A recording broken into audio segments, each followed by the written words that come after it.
Welcome to the Morning Nerdy News. I'm your host, Gray Falcon.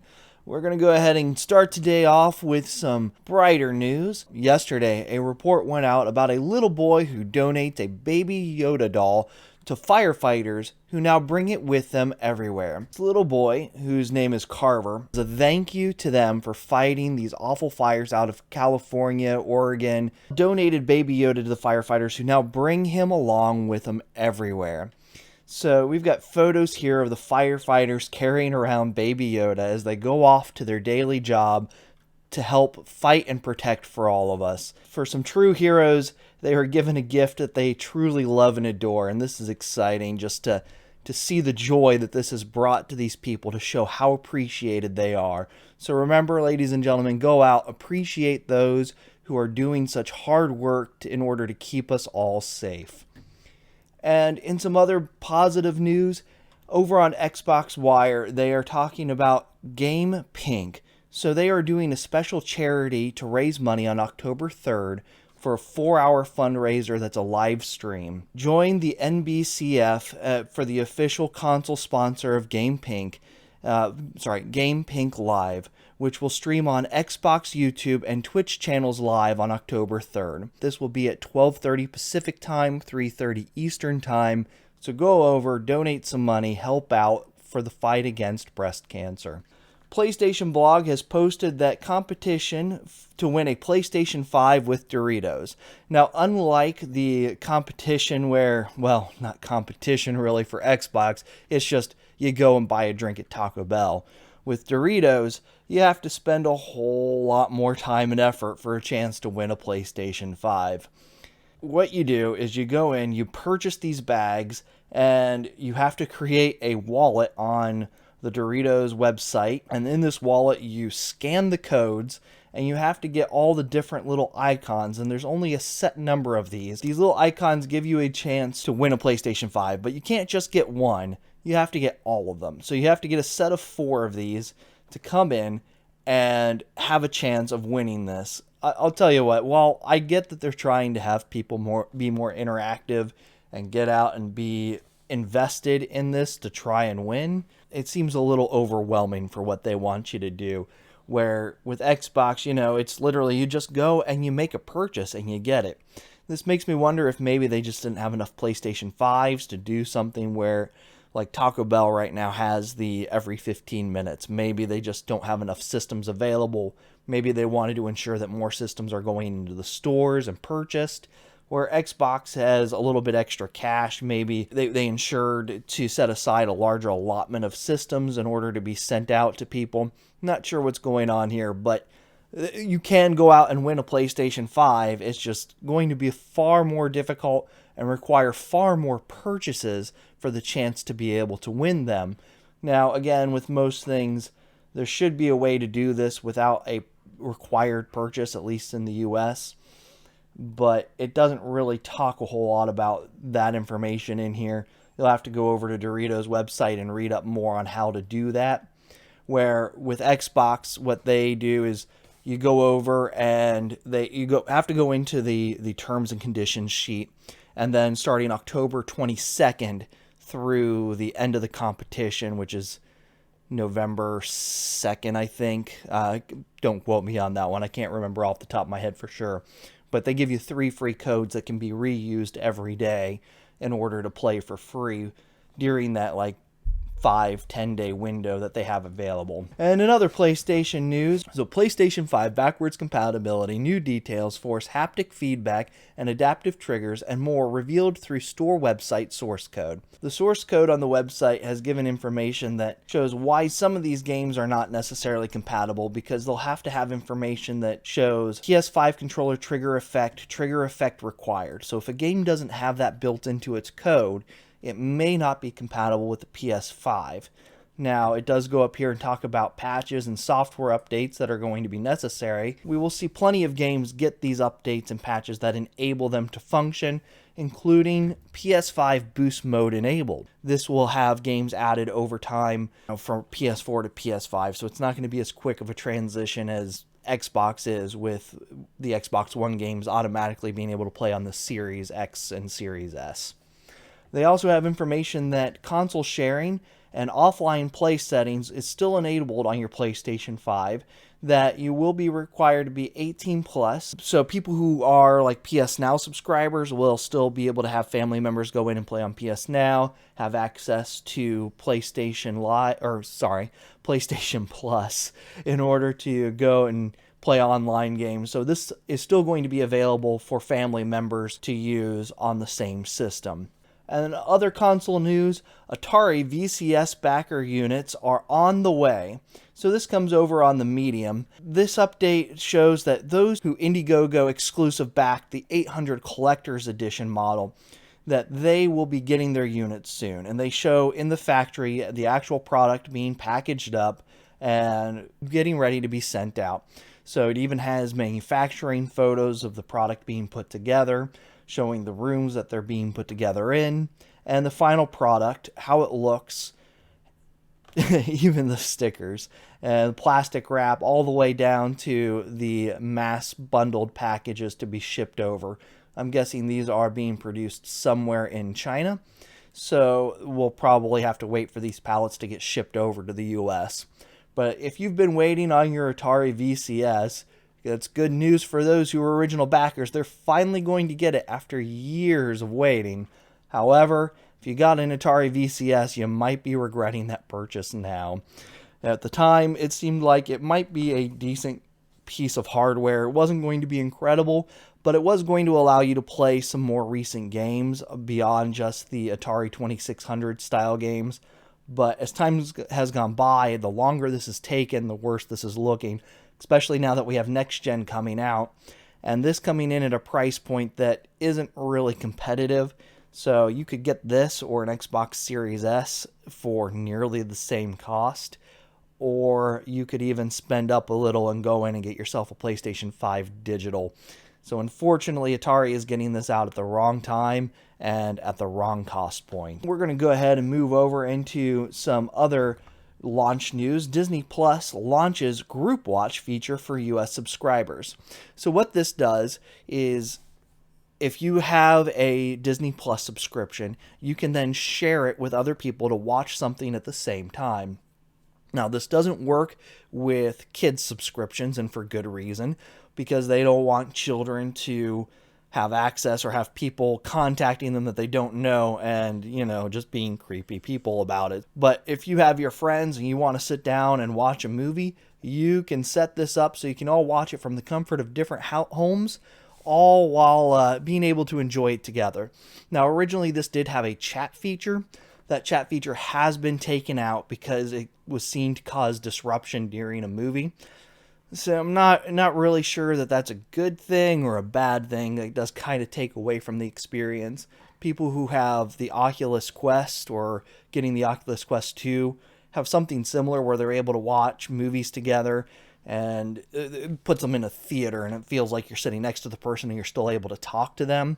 So in a way, this kind of competes with that, but it loses that little flair. But on the other hand, you're not buying any hardware to actually be able to do this. This is all software based, and if you want to chat or have something set up, you could always set up a Zoom call or something else to enjoy this. In regards to Disney owned things, Star Wars Squadrons pre-order guide over IGN. So Star Wars Squadrons becomes available this Friday. If you are looking to pick it up, it is the last time to get those pre-orders in. I personally would say wait until you get the reviews.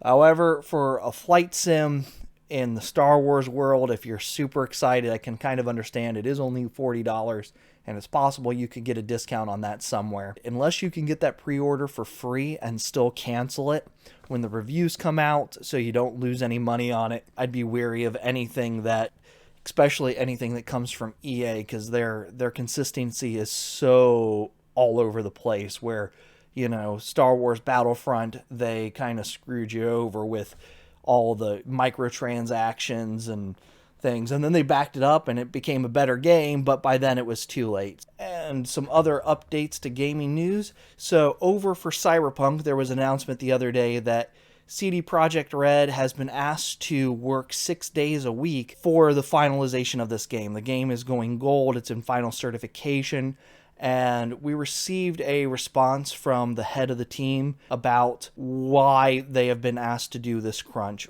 And he said, "These last 6 weeks are a final sprint on a project we've all spent much of our lives on, something we care for deeply. The majority of the team understands that push, especially in light of the fact that we've just sent the game to CERT, and every day brings us visibility closer to shipping a game we want to be proud of. This is one of the hardest decisions I've had to make, but everyone is well compensated for every extra hour they put in, and like in recent years, 10% of the annual profit our company generates in 2020 will be split directly among the team." Overall, he's saying, I don't like the fact that I have to have them crunch, but it's necessary in order to get this game out on time. They're close enough to getting it out that they don't want to postpone it again, but it's going to require that extra work. And he's saying we do compensate for that time, and you basically own this game. Like, by going in here, you are going to receive a percentage of the annual profit, and this is company-wide, not just for the game. So this includes their GOG store, I believe, anything that is related to the overall company for CD Projekt Red, they are going to receive a cut of. I can understand the stress and the discomfort that some of these people have been under and having to put in these long hours. We don't know if they've been crunching already, or if this mandatory crunch is something that's just come up and most of them have just been working a regular 40 to 45 hour kind of thing. I do know that as a structural designer, when it comes to convention industry, when we were in and working, we had 2 busy seasons, and during the busy season twice a year for a month plus, we all knew that we were going to have to put in a bunch of extra hours. Now, we were compensated with lots of vacation time because of this, good benefits, but it was wholly expected that at least for a couple of months out of the year, so 3-4 months, you were going to have to work hard, and it was not going to be a fun time, but you got through it. This isn't just something limited to this industry. Lots of industries have this. It's not uncommon for any professional to have to deal with this, but unfortunately, it's going to be mandatory in this particular case. But hopefully the compensation is worth it to these people. Hopefully their families understand and are able to work with them. And hopefully this hasn't been a big long crunch that's just been going on since January with them getting overwhelmed on this. And we're going to continue on to some other more positive gaming news. Games with Gold has been announced for October, and we are getting Slayaway Camp Butcher's Cut, made of Skur? I don't know. Made of Skur is what we're going with. Sphinx and Costume Quest. The first 2 games will be the Slayaway Camp and Sphinx from October 1st to the 15th, and then the other 2 will start on October 16th through the 31st for those 4 games in total. More Xbox Game Pass news. We have information about the new games that are coming out for Brutal Legend, Doom Eternal, Forza, Horizon Sport, Inkfell, and Drake Hollow. Now, Doom Eternal is available on PC, and this is something that has been driving me up the wall about Game Pass availability of just games to purchase on Xbox in general. So typically, you get a game on Game Pass, and oftentimes you get it on all 3 platforms. But for whatever reason, games like Doom Eternal, Cyberpunk 2077, and several other notable AAA party games are not available on PC. Doom Eternal, I would think that with them acquiring the studio, that they'd have this on PC for gamers, but yet it's blocked off for us. So I have to go on my OG Xbox One. I don't have an S, I don't have an X. I have to go back to the original Xbox One and play this game if I want to play it for free on here. And for Cyberpunk, I can't buy it. It's not free on Xbox. I'm not trying to get it for free on Xbox, but I can't buy it through the Microsoft Store. And I'm a big fan of being able to play these things on xCloud. I want to be able to have that remote gaming available to me later on, but I'm not getting that. So it's forcing me to go over to Steam or GOG to purchase this. And if I want remote play, I have to buy it on Steam because GOG unfortunately is not compatible with NVIDIA GeForce Now, which is the other streaming service that I do have available to me. It makes me question what's going on here. Why are these occurring? And I send out messages to Xbox, I send them to Phil Spencer, I send them to CD Projekt Red and these other companies, trying to find out what is the reason that we're not getting this on PC when it's obviously available on PC. It can be purchased in other ways on PC. Why are you cutting us out of these deals? I'm guessing there's some sort of money or exclusive agreement with other companies or something going on with this, but unfortunately, they're not telling us. Perhaps it's just that they want to ensure that PC gamers have to continue to spend money over on Steam and Epic and GOG, that they don't want to cut into those profits, and that's fine. I understand. If CD Projekt Red really wants you to spend that money over on their site, I get that, because they get full percentage of the money. If Doom Eternal is doing really well and they don't want to upset their partner agreements with Steam or Epic, I can understand that.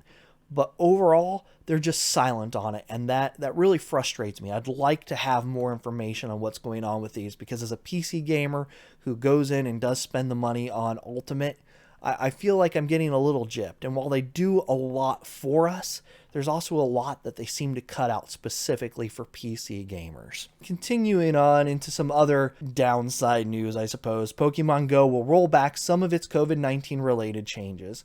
So this is an interesting time to choose to make these changes, because there's a lot of updates coming out. COVID is expecting to have a spike, and while we do have the vaccine coming, for whatever reason they see this as a time to push this back and start forcing people to go out and walk around and play the game like they used to. So I'm not sure why they're choosing to do it at this time. I would have figured that they would have waited till spring, because that also gets us through the winter months when things would also typically be a bit slower. Because, you know, in the middle of winter, who's out walking around enjoying the frozen cold and trying to do this? Now, I can understand if you're in the southern hemisphere and, you know, over in Australia, if you're playing this game, then it's getting ready to go into summer for you, and then you're going to get up and move around more. But it doesn't give a whole lot of reason for why this is happening. I would think that they would be able to do more of a territory-based update for this type of thing, where with Australia going into warmer weather, they could leave it and change it over there for them, because people are going to want to be up and outside, and you can social distance outside for the most part. But in the US, where they're talking about a spike coming and also heading into colder weather where people are less likely to get out and walk around and do things anyways, it just seems counter to what they should be doing. We're going to go over into some positive gaming news. Games of a Generation promotion coming to PlayStation Store. Ghost of Tsushima will be on here for a deal, and you can come in and look through this large list of all these games that they have available. And final news, we have Tiny Tina's Bunkers and Badasses TTRPG now has an official source book. So you'll get a source book. This includes a couple of campaigns for you to go in and play. Got the little character models, you can see them in there. Some of them appear to be cardboard cutouts, some of them appear to be nicer pieces. I don't know if the nicer pieces have to be purchased separately from the book. Thanks for hanging out. Remember to click follow if you haven't already. If you're over on YouTube, make sure to click the subscribe button, and follow me on Twitter as The Gray Falcon. Until next time, have a good one.